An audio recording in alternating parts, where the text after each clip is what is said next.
Hi everyone, welcome back to Mede Project with Mitrias. Dan karena ini udah tengah hari, waktunya kita bercerita.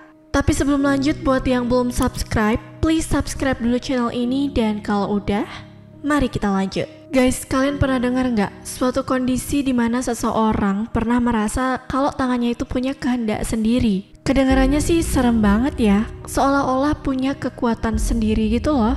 Biasanya sih ya, hal-hal kayak gini tuh ada di scene film horor atau film-film kekuatan super. Terus apakah ini benar? Karena ada kaitannya dengan hal-hal gaib ataupun mistis? Ternyata guys, ada penjelasan medisnya loh. Let's go kita bahas. Jadi di video kali ini kita akan membahas tentang Alien Hand Syndrome, sebuah gangguan neurologis langka yang membuat tangan seolah-olah hidup sendiri guys. Sekarang kita bakal cari tahu apa itu Alien Hand Syndrome, gejala dan penyebabnya, lalu bagaimana pengaruhnya dalam kehidupan sehari-hari.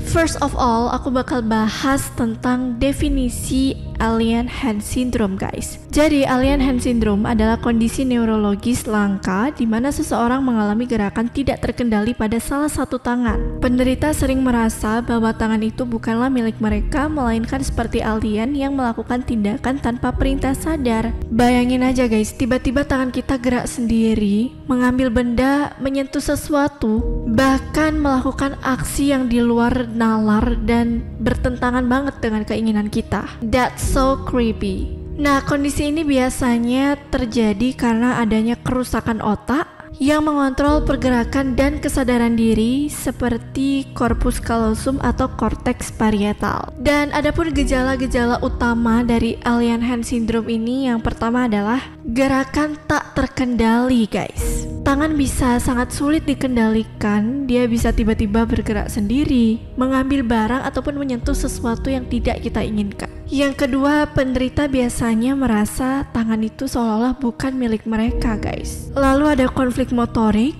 di mana tangan yang satu mungkin bahkan bertentangan dengan keinginan tangan yang lain, menyebabkan kesulitan dalam melakukan aktivitas sehari-hari. Jadi ada kejadian di mana satu tangan itu ingin membuka pintu, namun dihalangi oleh tangan yang lainnya. Nggak kebayang deh sama penderita yang mengalami hal ini. Pasti ngerasa kayak bingung, nggak tahu harus ngapain, terus creepy juga ya kalau kayak gitu. Nah, terus kenapa Alien Hand Syndrome ini bisa terjadi? Apa penyebabnya?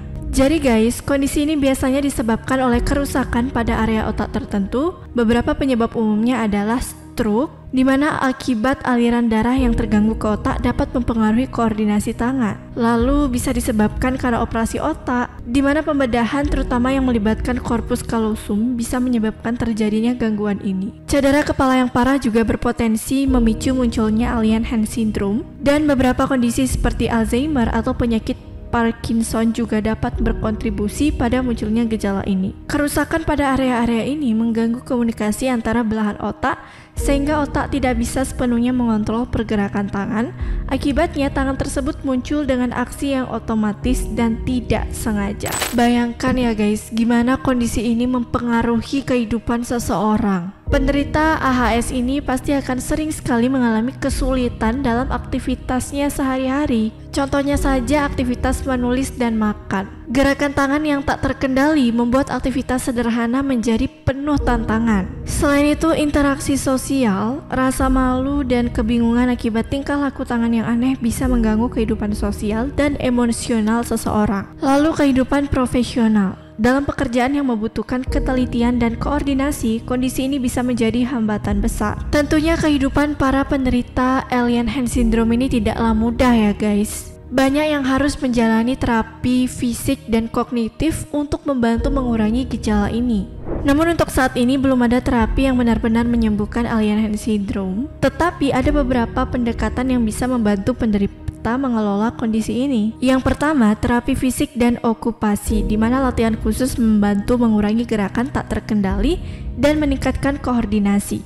Yang kedua, terapi kognitif, di mana teknik ini membantu penderita menyadari dan mengendalikan tindakan tangan yang tak diinginkan. Selanjutnya, penggunaan teknik distraksi. Misalnya memegang objek atau menggunakan alat bantu untuk menahan tangan agar tidak bergerak berlebihan. Lalu pendekatan psikologi seperti konseling juga bisa membantu mengatasi stres dan kecemasan akibat kondisi ini. Meskipun terapi-terapi tadi belum tentu bisa menyembuhkan secara total, namun hal-hal tadi akan meningkatkan kualitas hidup dan juga memberikan rasa kontrol bagi penderita, guys. Sebenarnya alien hand syndrome ini adalah kondisi langka yang masih menjadi banyak misteri di dunia medis. Meskipun terdengar seperti sesuatu yang fiksi, tapi kondisi ini adalah kenyataan yang harus dihadapi oleh sebagian orang. Dengan memahami penyebab, gejala, serta pendekatan terapi, kita bisa lebih mendukung mereka yang hidup dengan kenyataan ini, guys. So guys, kalau misalnya kalian punya pengalaman tangan itu tiba-tiba bergerak sendiri tidak sesuai dengan keinginan atau kehendak kalian, jangan langsung menghubungkannya dengan hal-hal mistis ya.